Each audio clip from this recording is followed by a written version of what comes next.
Hi, I'm Jeanne Steiner. I'm a weaver. I've been a weaver for around 50 years, and people are always interested in that. I started weaving as an undergraduate, as an art studio major at Colorado State University. We're so fortunate to have studied with Sherry Smith. She's the one that introduced me to weaving. She's a highly esteemed artist weaver. And she was so great because she and I connected around the complexities inherent in weaving.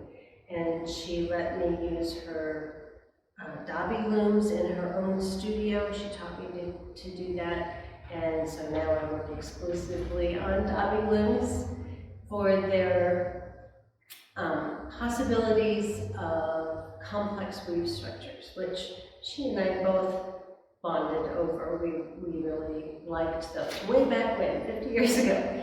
So I still follow her work. She's an incredible fiber artist.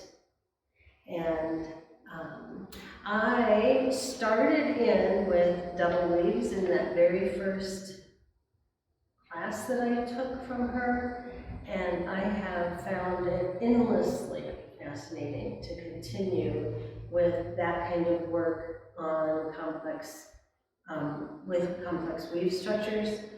It is weaving 2 or more layers of fabric at one time, interchanging them just in points. So that's what all of this work is. The little pockets allow for stuffing some areas if I choose to do that. But in looking at this work, it really, in the last 20 years or so, I've had the opportunity to accompany the art department at Colorado College to the New York City art studio, art major trip.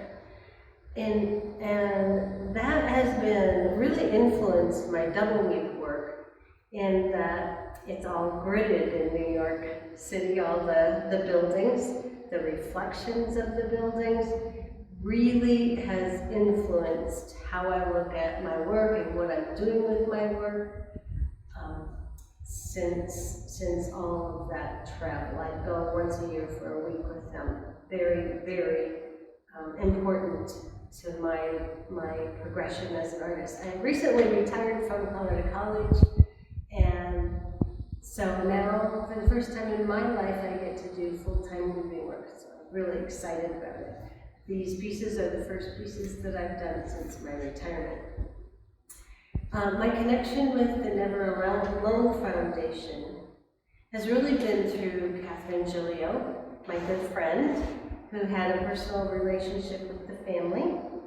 And it was one of the founding members of creating this fundraiser, the Red Threads exhibition, as part of a fundraising effort for this important foundation.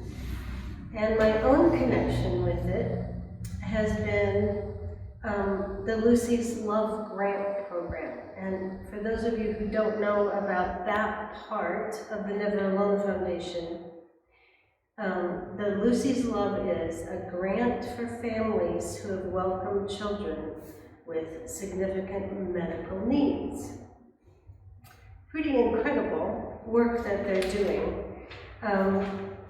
We had a son, Ben, who was born with spina bifida. So that is my kind of personal relationship with a family with significant medical needs, and the idea to relieve the stress of having that in your family, to relieve the stress of the financial impact of that is really important. And as well as bringing a child to full physical health, which is their standard, that's what they're after, which is so important. If you don't have the health insurance or the money to give to that in your family, then it's not going to happen for those children. So this is a really, really important aspect of this foundation that I connect personally to. I'm really honored to be invited to be part of this exhibition. It's just a wonderful opportunity, and I think this show, with Abby's help, has come together beautifully. Thank you so much.